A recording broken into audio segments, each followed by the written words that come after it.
Yang ke-20, jangan berkomitmen kepada siapapun. Pertimbangan. Orang yang selalu terburu-buru memihak adalah orang bodoh.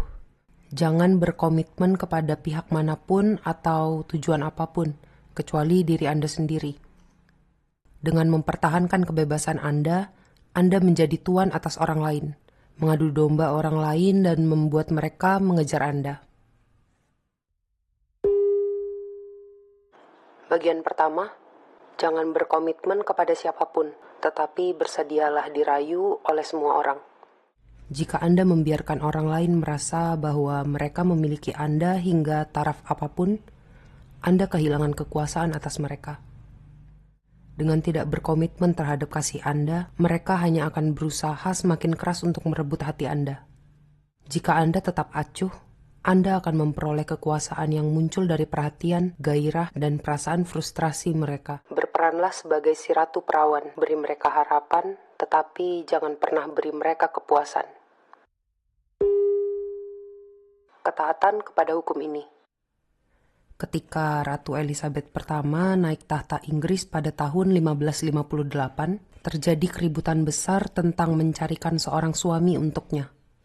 Persoalan ini diperdebatkan di parlemen dan menjadi topik obrolan utama di kalangan pria Inggris dari berbagai golongan. Mereka sering tidak menyepakati siapa yang sebaiknya Ratu Elizabeth nikahi. Tetapi semua orang beranggapan bahwa sebaiknya ia menikah sesegera mungkin. Karena seorang ratu harus memiliki seorang raja dan harus melahirkan pewaris kerajaan. Perdebatan itu berlangsung selama bertahun-tahun. Sementara itu, para bujangan paling tampan dan memenuhi syarat di kerajaan itu, Sir Robert Dudley, Earl of Essex, Sir Walter Raleigh, berlomba-lomba meminang Elizabeth. Elizabeth tidak mengecilkan hati mereka, tetapi sepertinya ia tidak ingin terburu-buru menikah, dan petunjuk-petunjuk yang ia berikan mengenai pria mana yang mungkin merupakan pria favoritnya seringkali bertentangan. Pada tahun 1566, parlemen mengirimkan seorang delegasi untuk menemui Elizabeth untuk mendesaknya agar menikah sebelum ia terlalu tua untuk melahirkan anak. Elizabeth tidak membantah dan tidak mengecilkan hati si delegasi itu, tetapi ia tetap menjadi seorang perawan. Permainan pelik yang dimainkan Elizabeth dengan para pelamarnya perlahan-lahan membuatnya menjadi topik banyak fantasi seksual dan objek pemujaan pria. Sang dokter istana, Simon Forman, menggunakan buku hariannya untuk menggambarkan mimpi-mimpinya meniduri sang ratu. Para pelukis melambangkan Elizabeth sebagai Diana dan dewi-dewi lain. Penyair Edmund Spenser dan para penyair lain menulis syair pujian bagi sang ratu perawan. Ia disebut sebagai permaisuri dunia, perawan suci yang memerintah dunia dan menggerakkan bintang-bintang. Saat mengobrol dengannya, banyak pelamar prianya melontarkan sindiran-sindiran seksual yang lancang, tantangan yang tidak dicegah oleh Elizabeth. Elizabeth berusaha sekuat tenaga untuk memancing minat mereka dan pada saat yang sama menjaga jarak dengan mereka. Di seluruh pelosok Eropa, para raja dan pangeran tahu bahwa menikahi Elizabeth pasti memastikan persekutuan antara Inggris dan negara manapun. Raja Spanyol merayunya, begitu pula Pangeran Swedia dan Pangeran Austria. Elizabeth menolak mereka semua dengan sopan. Persoalan diplomatik genting pada zaman Elizabeth dipicu oleh revolusi bangsa Fleming dan rakyat di daratan rendah Belanda, yang pada saat itu menjadi milik Spanyol. Apakah sebaiknya Inggris menghentikan persekutuannya dengan Spanyol dan memilih Prancis sebagai sekutu utamanya di Eropa dan mendukung kemerdekaan Fleming dan Belanda? Sebelum tahun 1570, sepertinya persekutuan dengan Prancis merupakan jalur terbijak yang bisa ditempuh Inggris. Prancis memiliki dua pria memenuhi syarat yang berdarah biru, yaitu Duke Anjou dan Alencon, adik kakak Raja Prancis. Akankah salah seorang dari mereka menikahi Elizabeth? Mereka berdua memiliki keuntungan, dan Elizabeth tetap membuat mereka berdua berharap. Persoalan ini berlanjut selama bertahun-tahun. Duke of Anjou berkunjung beberapa kali ke Inggris, mencium Elizabeth di hadapan publik, bahkan memanggilnya dengan panggilan sayang. Tampaknya Elizabeth pun membalas perhatiannya. Sementara itu, saat Elizabeth bermain mata dengan kedua adik kakak itu, satu kesepakatan yang menyegel perdamaian antara Prancis dan Inggris ditandatangani. Sebelum tahun 1582, Elizabeth merasa bahwa ia bisa menghentikan masa pendekatan itu. Dalam kasus Duke of Anjou, Elizabeth terutama memutuskan hubungan dengan perasaan sangat lega. Demi hubungan diplomatis yang baik, Elizabeth telah mengizinkan dirinya dirayu oleh seorang pria yang tidak ia sukai dan yang kondisi fisiknya ia anggap menjijikan. Setelah perdamaian antara Prancis dan Inggris diamankan, Elizabeth memutuskan hubungan dengan sang duk yang pandai mengambil hati itu sesopan mungkin. Pada saat itu, Elizabeth sudah terlalu tua untuk melahirkan anak. Karena itu, ia bisa menjalani sisa hidupnya sesuai keinginannya, dan ia meninggal sebagai ratu perawan. Ia tidak memiliki pewaris langsung, tetapi masa pemerintahannya adalah periode perdamaian dan kesuburan budaya yang tidak ada bandingannya. Interpretasi. Elizabeth memiliki alasan yang baik untuk tidak menikah. Ia telah menyaksikan kesalahan Mary, Ratu Skotlandia, sepupunya. Karena menolak gagasan diperintah oleh seorang wanita, rakyat Skotlandia mengharapkan Mary untuk menikah dan memilih suami dengan bijak. Menikah dengan seorang pria asing adalah gagasan yang tidak populer. Memilih salah satu anggota keluarga bangsawan tertentu pasti mengakibatkan persaingan yang sengit. Akhirnya Mary memilih Lord Darnley, seorang pria Katolik. Dengan melakukan tindakan tersebut, ia memancing amarah kaum Protestan Skotlandia dan pergolakan tanpa akhir pun terjadi. Elizabeth tahu bahwa pernikahan seringkali bisa mengakibatkan kehancuran seorang penguasa wanita. Dengan menikah dan berkomitmen bersekutu dengan satu golongan atau negara, sang ratu pasti terlibat dalam beragam konflik yang tidak ia pilih sendiri. Konflik-konflik yang akhirnya mungkin bisa membuatnya kewalahan atau membimbingnya menuju perang yang sia-sia. Selain itu, sang suami akan menjadi penguasa de facto dan seringkali mencoba menyingkirkan istrinya sebagai ratu, sebagaimana Darnley mencoba menyingkirkan Mary. Elizabeth sudah menyelami pelajaran itu dengan baik-baik. Ia memiliki dua tujuan sebagai seorang penguasa, menghindari pernikahan dan perang. Ia berhasil menggabungkan kedua tujuan ini dengan mengiming-imingi kemungkinan pernikahan agar bisa menjalin persekutuan dengan negara lain. Tepat saat ia berkomitmen kepada seorang pelamar tunggal manapun, ia pasti kehilangan kekuasaannya. Ia terpaksa memancarkan aura misteri dan disukai. Tidak pernah menghancurkan harapan siapapun, tetapi tidak pernah menyerah juga.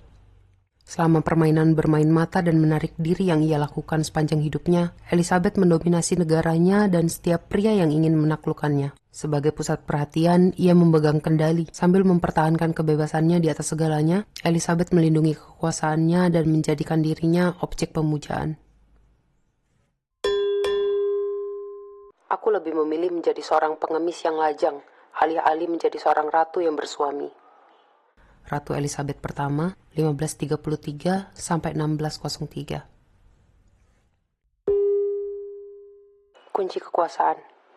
Karena kekuasaan amat tergantung kepada penampilan, Anda harus mempelajari trik-trik yang akan meningkatkan image Anda. Menolak berkomitmen kepada seseorang atau satu kelompok adalah salah satu kunci kekuasaan. Saat Anda menahan diri, Anda bukan memancing amarah, melainkan sejenis penghormatan. Anda selalu tampak berkuasa karena Anda membuat diri Anda tidak bisa diraih, alih-alih berkomitmen kepada suatu kelompok atau hubungan tertentu, sebagaimana yang dilakukan oleh sebagian besar manusia. Aura kekuasaan ini semakin bertambah besar seiring berjalannya waktu. Saat reputasi kebebasan Anda bertambah besar, semakin banyak orang pasti menginginkan Anda, ingin menjadi orang yang membuat Anda berkomitmen.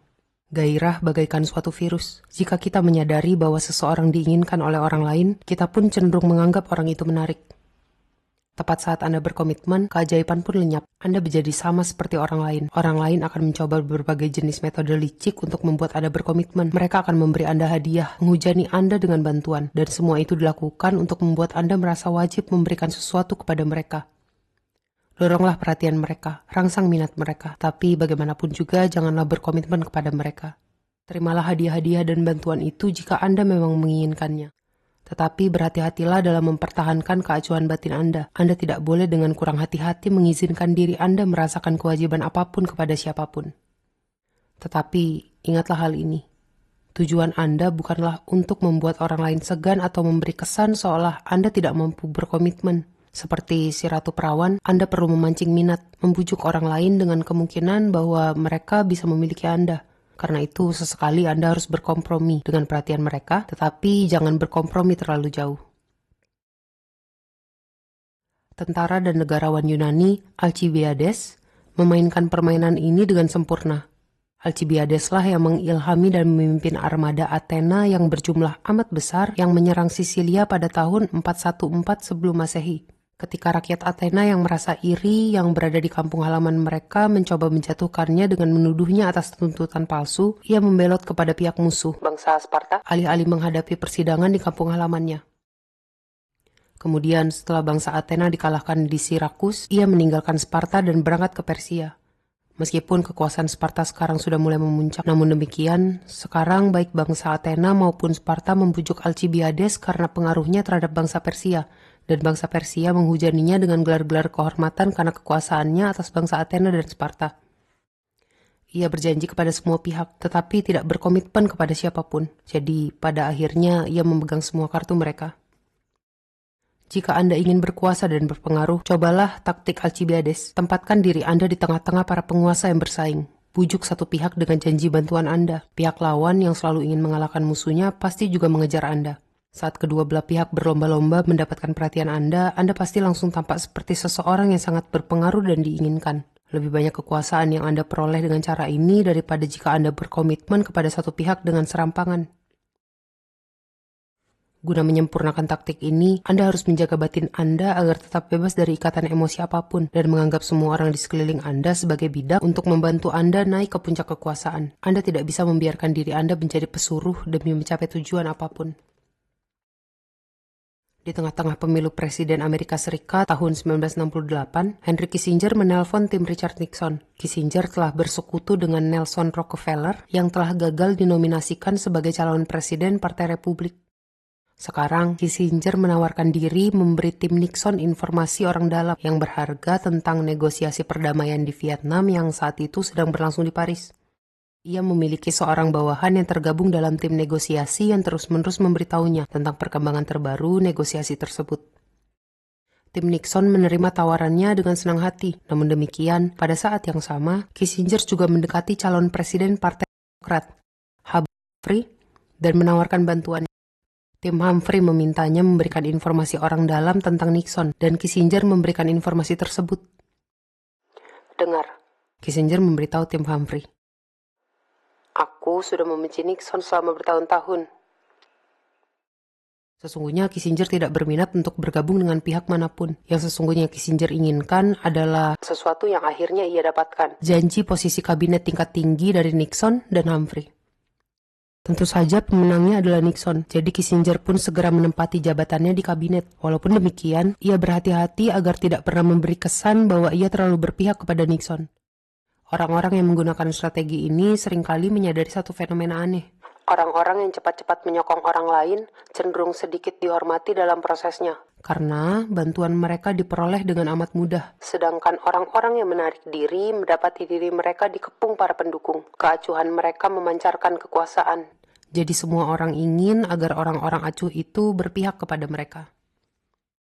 Ketika Picasso, yang hidup miskin pada tahun-tahun awal hidupnya, telah menjadi seniman paling sukses di dunia, ia tidak berkomitmen kepada dealer seni manapun, meskipun sekarang mereka mengepungnya dari segala pihak dengan memberikan tawaran-tawaran menarik dan janji-janji yang muluk. Sebaliknya, tampaknya ia tidak berminat pada jasa mereka. Teknik ini membuat mereka kesal, jadi saat mereka berlomba-lomba mendapatkannya, harganya Picasso malah semakin tinggi. Ketika Henry Kissinger sebagai sekretaris negara Amerika Serikat ingin mengurangi ketegangan hubungan dengan Uni Soviet, ia tidak menawarkan kelonggaran atau perdamaian, tapi malah membujuk Cina. Hal ini membuat pihak Soviet berang dan juga takut. Mereka juga terisolasi secara politis dan merasa takut diisolasi lebih lanjut jika Amerika Serikat dan Cina bersekutu. Langkah Kissinger mendesak mereka bertemu untuk bernegosiasi. Taktik ini pun bisa dijalankan dalam rayuan. Ketika Anda ingin merayu seorang wanita, Stendhal menasihati Anda untuk merayu saudara perempuannya terlebih dahulu. Tetaplah acuh, maka orang lain akan mendatangi Anda. Mereka akan merasa tertantang merebut perhatian Anda. Selama Anda meniru ratu perawan yang bijak dan memancing harapan mereka, Anda akan tetap menjadi magnet perhatian dan gairah. Image. Si ratu perawan, pusat perhatian, keinginan, dan pemujaan. Tanpa pernah berkomitmen kepada seorang pelamar atau pelamar lain, sang ratu perawan menjaga agar mereka semua tetap beredar di sekelilingnya bagaikan planet, tak mampu meninggalkan orbitnya tetapi tak pernah bisa lebih dekat dengannya. Otoritas. Jangan berkomitmen kepada siapapun atau apapun, karena hal itu sama dengan menjadi seorang budak bagi setiap manusia. Di atas segalanya, jagalah diri Anda agar tetap bebas dari komitmen dan kewajiban. Keduanya adalah alat orang lain untuk mendudukan Anda di bawah kekuasaannya. Baltazar Gracian, 1601 sampai 1658. Bagian kedua, jangan berkomitmen kepada siapapun, tetaplah jauhi keributan. Jangan biarkan orang lain menyeret Anda ke dalam pertengkaran sepele dan percekcokan mereka. Tunjukkan kesan tertarik dan suportif, tapi temukan cara agar tetap netral. Biarkan orang lain yang bertengkar selagi Anda mundur, mengamati, dan menunggu. Setelah pihak-pihak yang bertengkar merasa lelah, maka sudah tiba saatnya bagi Anda untuk turun tangan. Sesungguhnya, Anda bisa berlatih memicu pertengkaran antara orang lain, kemudian menawarkan diri menjadi penengah dan memperoleh kekuasaan sebagai perantara mereka. Burung elang kecil, burung gagak, dan si rubah. Burung elang kecil dan burung gagak membuat kesepakatan bahwa sebaiknya mereka membagi dua segalanya yang mereka peroleh di hutan. Pada suatu hari, mereka melihat seekor rubah yang telah dilukai oleh para pemburu tergeletak tak berdaya di bawah sebatang pohon dan mereka berkumpul mengelilinginya. Burung-burung gagak itu berkata, "Kami akan mengambil paruh atas tubuh rubah ini." "Kalau begitu, kami akan mengambil paruh bawah tubuhnya," sahut burung elang kecil itu. Si rubah menertawakan mereka dan berkata, "Aku selalu berpikir bahwa burung elang kecil adalah ciptaan yang lebih superior daripada gagak. Karena itu, sebaiknya mereka mendapatkan paruh atas tubuhku. Karena paruh atas tubuhku terdiri dari kepalaku yang berisi otak dan benda-benda lembut lainnya." "Oh iya, itu benar," sahut burung elang kecil. "Kami akan mengambil bagian itu dari tubuh si rubah." "Sama sekali tidak benar," tukas para gagak. "Kamilah yang harus mengambilnya, seperti yang telah kita sepakati." Kemudian pecahlah perang antara kedua kelompok itu, dan banyak korban berguguran dari kedua belah pihak, dan sedikit sisa pejuang yang bertahan hidup kabur dengan susah payah. Si rubah tetap di sana selama beberapa hari dan dengan santai memakan bangkai burung elang kecil dan gagak, kemudian meninggalkan tempat itu dalam kondisi sehat dan bugar, serta berkata, "Pihak yang lemah mendapat keuntungan dari pertengkaran pihak-pihak yang kuat." Dongeng hewan India. Manusia yang memiliki kemampuan besar lambat bertindak karena lebih mudah menghindari berbagai kesempatan untuk berkomitmen alih-alih memperoleh hasil yang baik setelah berkomitmen terhadap sesuatu. Kesempatan-kesempatan semacam itu menguji penilaian Anda. Lebih aman bagi Anda untuk menghindari mereka alih-alih meraih kemenangan dari mereka. Satu kewajiban mengarahkan Anda kepada satu kewajiban yang lebih berat dan nanti Anda pasti hampir mendekati jurang bencana. Baltazar Gracian, 1601 sampai 1658. Si elang dan si induk babi. Seekor elang membangun sebuah sarang di sebatang pohon dan menetaslah beberapa ekor anak elang, dan seekor induk babi membawa anak-anaknya ke bawah pohon itu.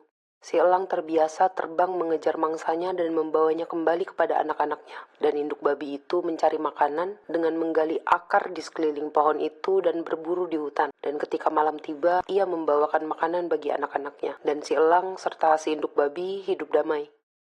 Seekor kucing betina tua membuat rencana untuk membunuh anak-anak burung elang dan anak-anak babi itu. Ia menghampiri si elang dan berkata, "Elang, lebih baik kau tidak terbang terlalu jauh. Hati-hatilah kepada si induk babi. Ia sedang membuat rencana keji. Dia akan merusak akar pohon. Kau sendiri bisa melihat bahwa dia menggali akar sepanjang waktu." Kemudian, si kucing betina tua itu menghampiri si induk babi dan berkata, "Induk babi, tetanggamu tidak terlalu baik. Kemarin malam kudengar si elang berkata kepada anak-anaknya, 'Anak-anakku sayang, aku akan memberi kalian seekor anak babi yang lezat. Segera setelah induk babi itu pergi, aku akan memberi kalian seekor anak babi muda.'" Sejak saat itu, si elang berhenti terbang meninggalkan sarangnya untuk mengejar mangsanya, dan si induk babi jarang pergi ke hutan lagi. Anak-anak elang dan anak-anak babi itu mati kelaparan, dan si kucing betina tua itu melahap mereka. Fables, Leo Tolstoy, 1828 sampai 1910. Harga iri hati. Selagi seorang wanita miskin berdiri di pasar sambil menjual keju, seekor kucing datang dan membawa sepotong keju. Seekor anjing melihat si pencopet dan mencoba mengambil keju itu darinya. Si kucing membela dirinya, jadi mereka saling menyerang. Si anjing menggonggong dan mendengging. Si kucing meludah dan mencakar, tetapi mereka tidak bisa mengakhiri perang itu. Ayo, kita temui si rubah dan suruh dia menjadi wasit masalah ini. Akhirnya si kucing mengusulkan. Setuju, sahut si anjing. Jadi mereka pergi menghadap si rubah. Si rubah mendengarkan argumentasi mereka dengan aura bijaksana. Dasar hewan-hewan bodoh, ia mencela mereka. Mengapa kalian bertindak seperti itu? Jika kalian berdua bersedia, aku akan membagi 2 keju itu. Maka kalian berdua pasti puas.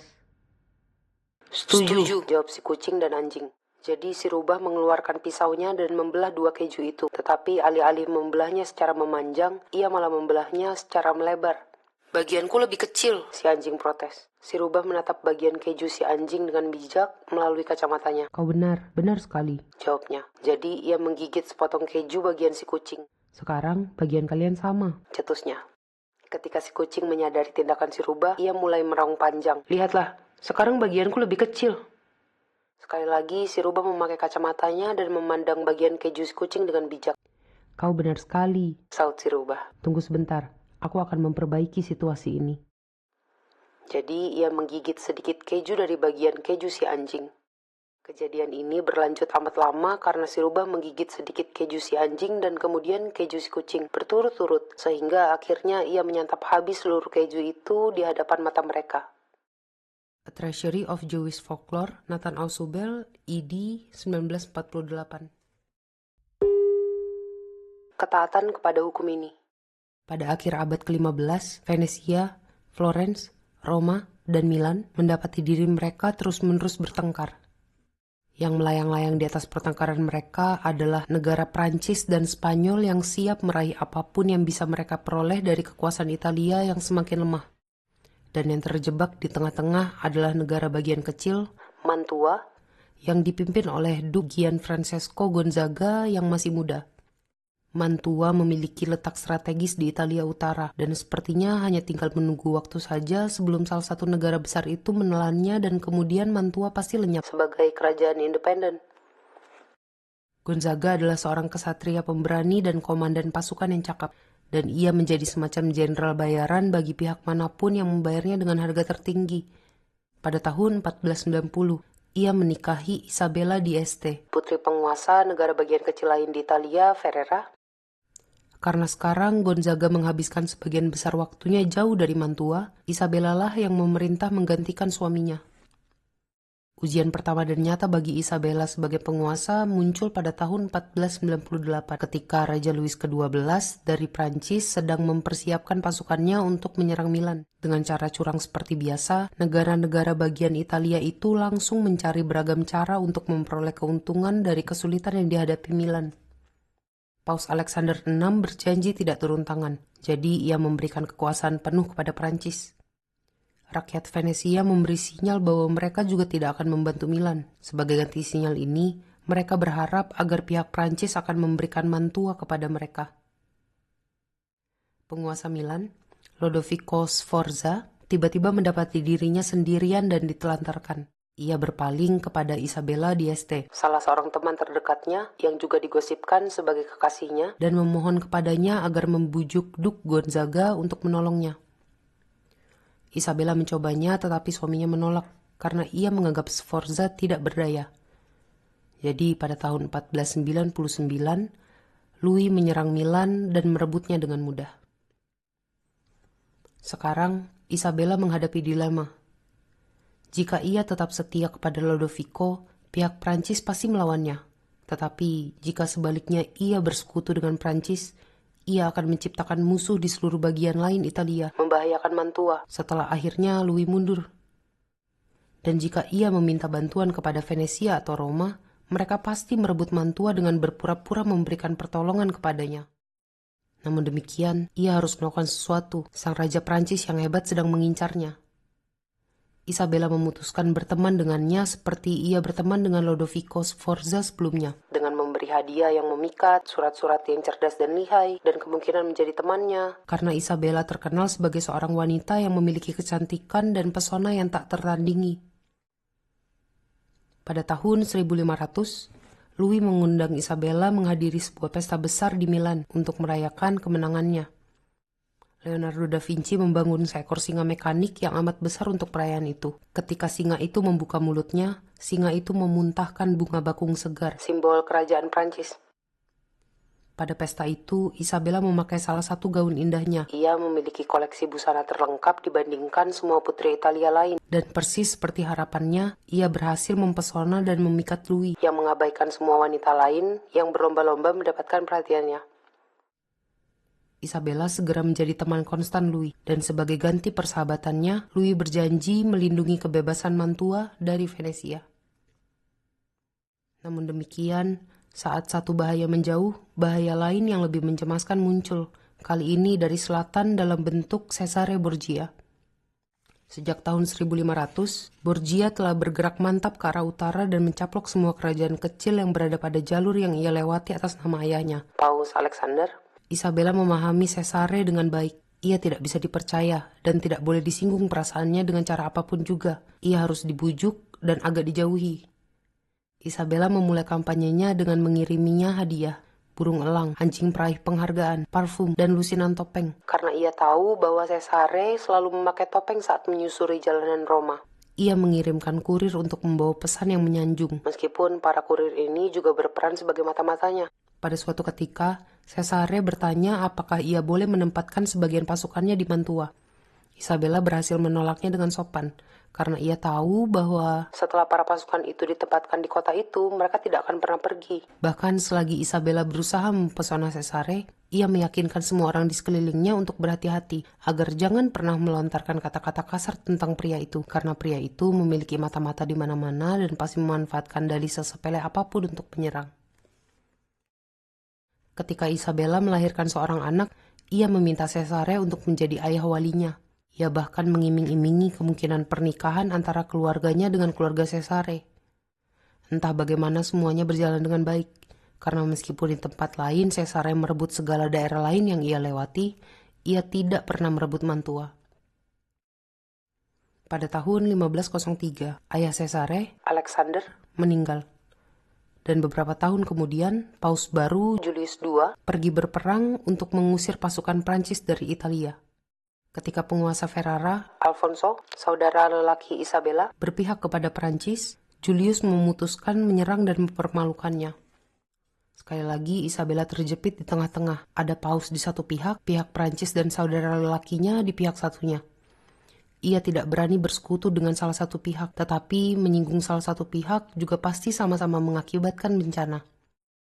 Sekali lagi, ia memainkan permainan ganda yang sudah amat ia kuasai. Di satu pihak, ia meminta suaminya Gonzaga untuk berjuang demi Paus, karena ia tahu bahwa suaminya tidak akan berjuang terlalu keras. Di lain pihak, ia membiarkan pasukan Prancis melewati Mantua untuk menolong Ferrara, meskipun ia mengeluh di hadapan publik bahwa pihak Prancis telah menyerang daerah kekuasaannya. Ia sendiri memberi mereka informasi yang berharga. Agar serangan itu terlihat masuk akal bagi Julius, Isabella bahkan meminta pihak Prancis berpura-pura menjarah Mantua.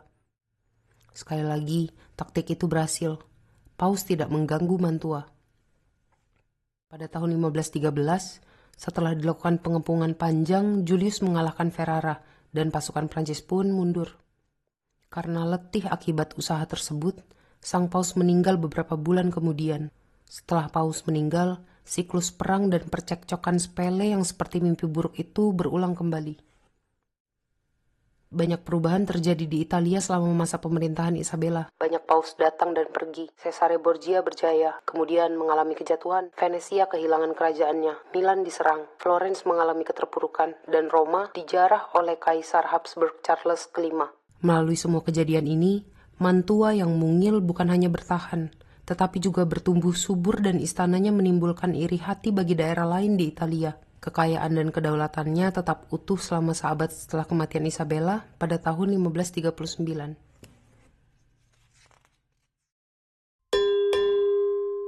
Interpretasi.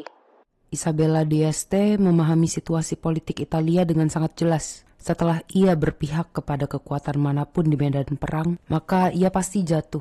Pihak yang berkuasa akan mengambil alih daerah Anda dan pihak yang lemah akan melelahkan Anda. Persekutuan baru manapun akan menyebabkan satu musuh baru. Dan karena siklus ini memancing konflik yang lebih besar, kekuatan-kekuatan lain pasti terseret masuk hingga Anda tidak bisa lagi melepaskan diri Anda. Akhirnya, Anda pasti pingsan akibat kelelahan.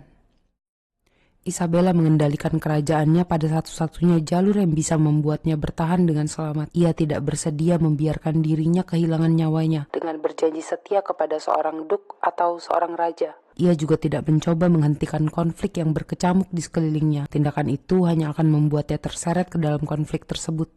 Bagaimanapun juga, konflik itu menguntungkan baginya. Jika beragam pihak yang terlibat konflik itu berperang hingga mati dan membuat diri mereka letih dalam prosesnya, mereka tidak bisa mencaplok Mantua.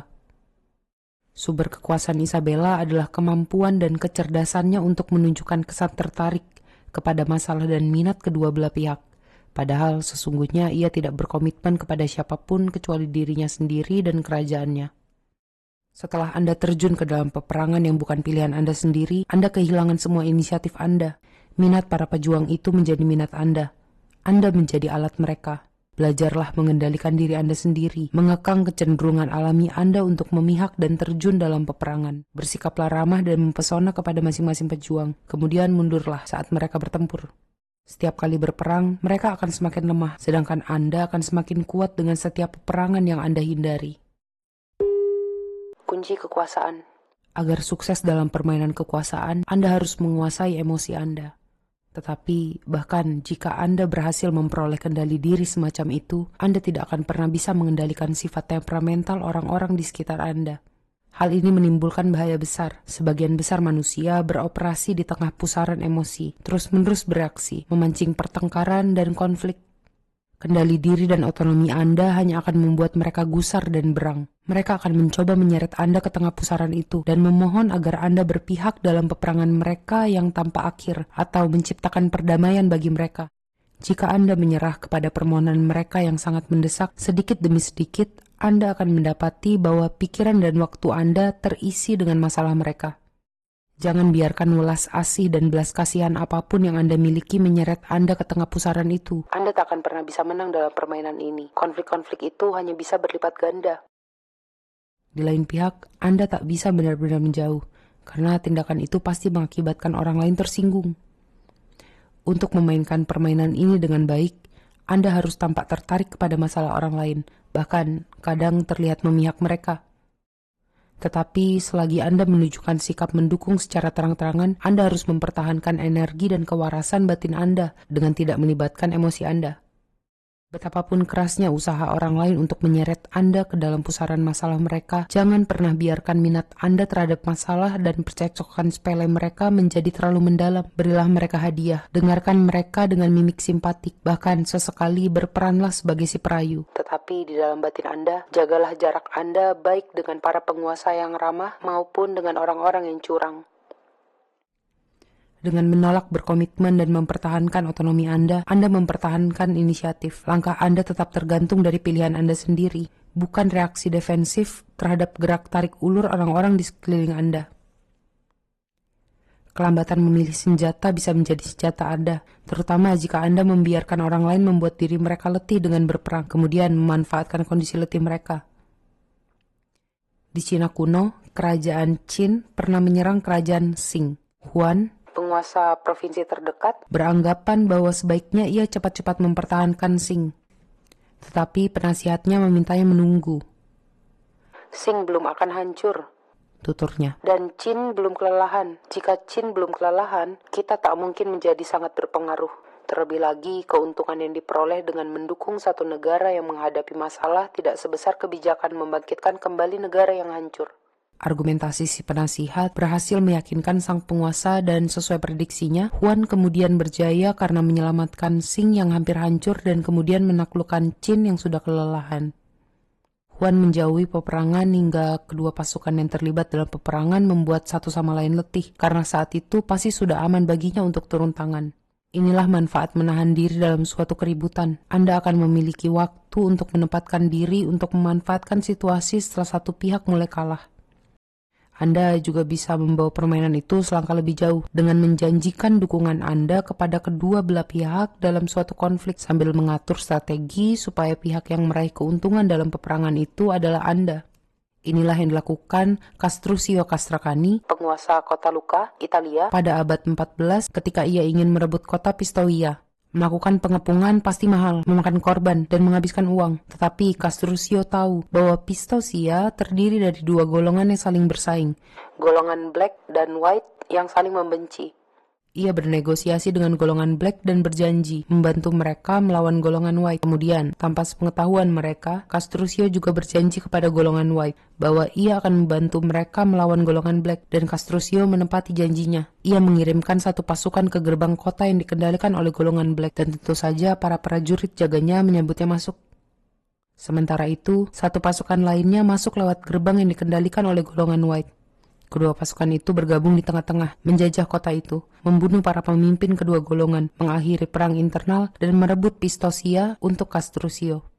Mempertahankan otonomi Anda memberi Anda pilihan ketika orang lain berkelahi. Anda harus berperan sebagai perantara, pendamai, padahal sesungguhnya Anda mengamankan minat Anda sendiri. Anda bisa mendukung satu pihak, dan pihak lain mungkin harus membujuk Anda dengan tawaran yang lebih tinggi, atau seperti Castruccio, Anda bisa berpura-pura memihak keduanya, kemudian saling mengadu dombakan mereka. Seringkali ketika satu konflik terjadi, Anda tergoda memihak pihak yang lebih kuat atau pihak yang menawarkan keuntungan yang jelas bagi Anda jika Anda bersekutu dengan mereka. Tindakan ini beresiko. Pertama-tama, seringkali sulit untuk memprediksikan pihak mana yang akan menang pada akhirnya nanti. Tetapi bahkan jika tebakan Anda benar dan Anda bersekutu dengan pihak yang lebih kuat, Anda mungkin mendapati diri Anda tertelan dan tersesat atau terlupakan ketika mereka menjadi pemenang. Di lain pihak, jika Anda berpihak kepada pihak yang lebih lemah, Anda pasti mati. Jika Anda memainkan permainan menunggu, Anda tidak mungkin kalah. Pada revolusi bulan Juli tahun 1830 di Prancis, setelah 3 hari terjadi kerusuhan, negarawan Talleyrand yang sekarang sudah lansia duduk di dekat jendelanya di Paris sambil mendengarkan bunyi dentangan bel yang menunjukkan bahwa kerusuhan itu sudah berakhir. Sambil berpaling kepada asistennya, ia berkata, "Ah, suara bel. Kita menang." "Siapa kita itu, Mon Prince?" tanya asistennya. Sambil menyuruh pria itu tetap bungkam, Talleyrand menjawab, "Jangan ucapkan sepatah kata pun. Aku akan memberitahumu siapa kita besok." Ia tahu jelas bahwa hanya orang bodoh yang bergegas terjun ke dalam suatu situasi, bahwa dengan terlalu cepat berkomitmen, Anda kehilangan kesempatan untuk mengatur siasat. Orang lain juga pasti semakin tidak menghormati Anda. Mereka berpikir bahwa mungkin besok Anda akan berkomitmen dengan tujuan lain, karena Anda amat mudah berkomitmen kepada sesuatu. Keberuntungan baik adalah dewa yang pelin-pelan dan seringkali melewati satu pihak dan berpindah ke pihak lain. Komitmen kepada satu pihak menyebabkan Anda kehilangan manfaat waktu dan peluang menunggu. Biarkan orang lain jatuh cinta kepada kelompok ini atau kelompok itu. Anda tidak boleh terburu-buru memihak dan kehilangan akal sehat.